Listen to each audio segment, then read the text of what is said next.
Daglow. So this is your first time here at Reboot Develop in Croatia. Talk a little about your thoughts on this show. I had heard for years that Reboot was a great event that had great speakers and a great audience, and the networking is fantastic. And people said, oh, and by the way, it's a beautiful spot, it's right on the ocean, and so on. And so I had this intention of always going, and I have to say, every expectation I've had has been fulfilled.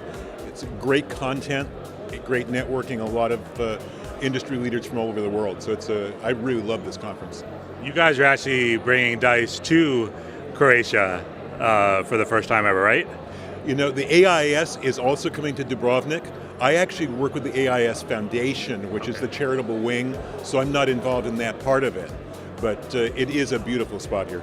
And you'll be coming back then for that, right?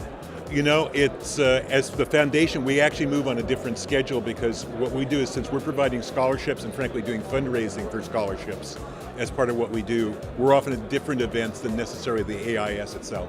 What are your thoughts about the indie game scene here that's all literally behind you? You know, it's funny because indie games is going through all the cycles we've gone through in the history of the games, going back to when I started in the 70s, and it just going through that cycle so much faster. So you see, starting out where indie is in this pure, less competitive environment, not really competing with the major publishers, and suddenly the major publishers discover it. They're trying to figure out how to leverage it. Now you have indie and indie. You have the art scene, you have the different niches, you have the different local communities, but you also have this financial pressure that's being created by what happens at the top of the indie market. So I think it brings back so many memories of the 80s for me in the games industry, but everything just on absolute steroid speed. What are your thoughts about the fact that, for example, Nordic has a global indie scene where they're going, including here, having different judging, and then they go to the next stop, and at the end of the year, these indies are getting direct access to publishers and getting the games out there? I think all of the different kinds of programs we're seeing like that, I think, are part of what's right about the indie scene now. Nordic has always been both a great environment for indies, and also the conferences there have always had that spirit of for everybody, not just for the big guys.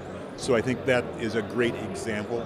But that sense of building communities in a world where there are so many games competing for attention and so much of the money doesn't come through the indie market, community is the one way we can build up the indie scene and keep it productive for people and have some kind of counterforce for all the frustrations of being indie.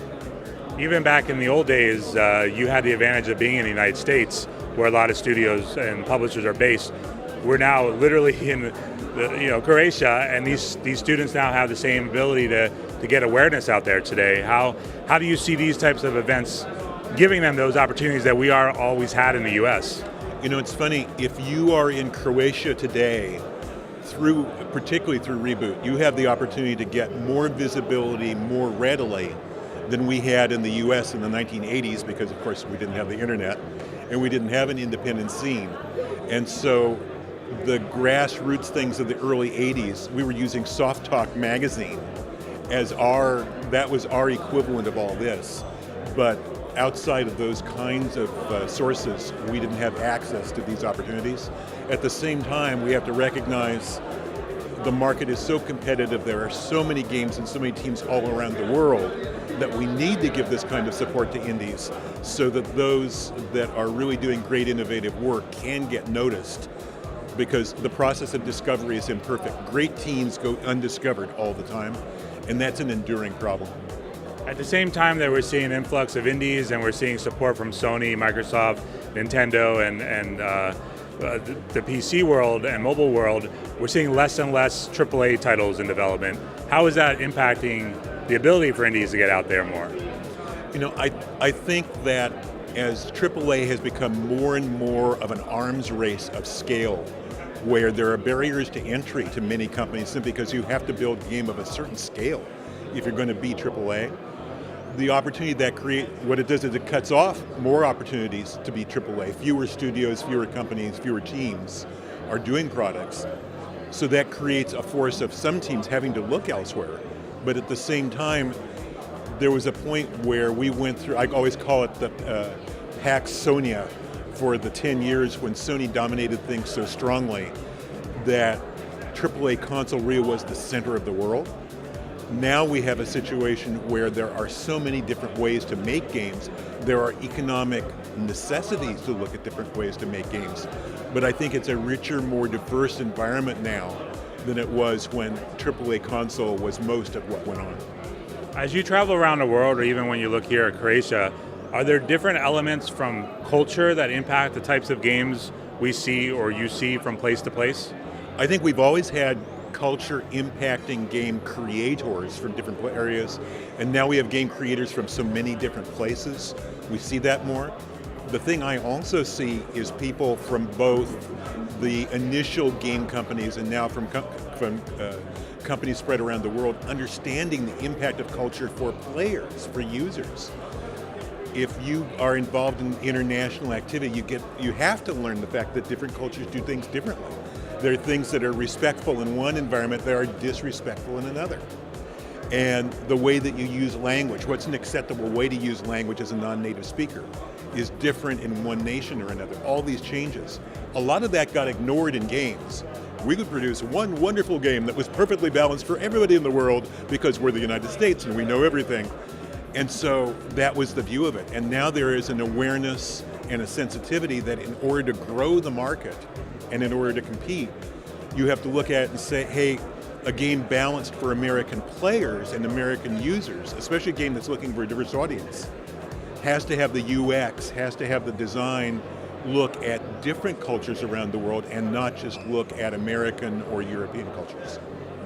Again, back in the day, universities weren't set up to teach people game development. How has that infrastructure that's really global now, and to most part, impacted the game industry? I think the presence of universities preparing people for careers in games has created a supply of well-trained, well-prepared people, especially in those schools that are doing work-like environments where they have people producing games in teams under time and competitive pressure, so the teams are accustomed to doing that before they start. I've actually had a situation where I did a pitch meeting with a client in Germany, and one of the executives we were meeting with looked familiar.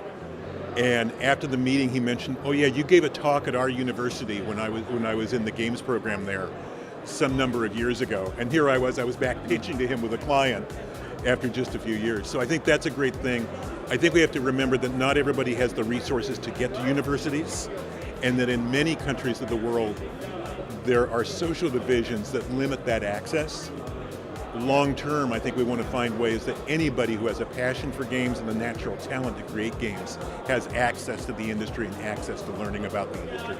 Well, the nice thing there is that Unity and Epic both offer their game development tools for free for people to get hands-on if they have that ability. I think what Unity is doing, and I think what Epic is doing in terms of the outreach to the community, that's an example for everybody. Clearly their business models justify it most readily. But I think in terms of how we make the whole pie bigger, how we grow the whole industry, both in dollars and in diversity, and diversity of games is what ultimately drives growth and revenue. The same old games won't drive growth.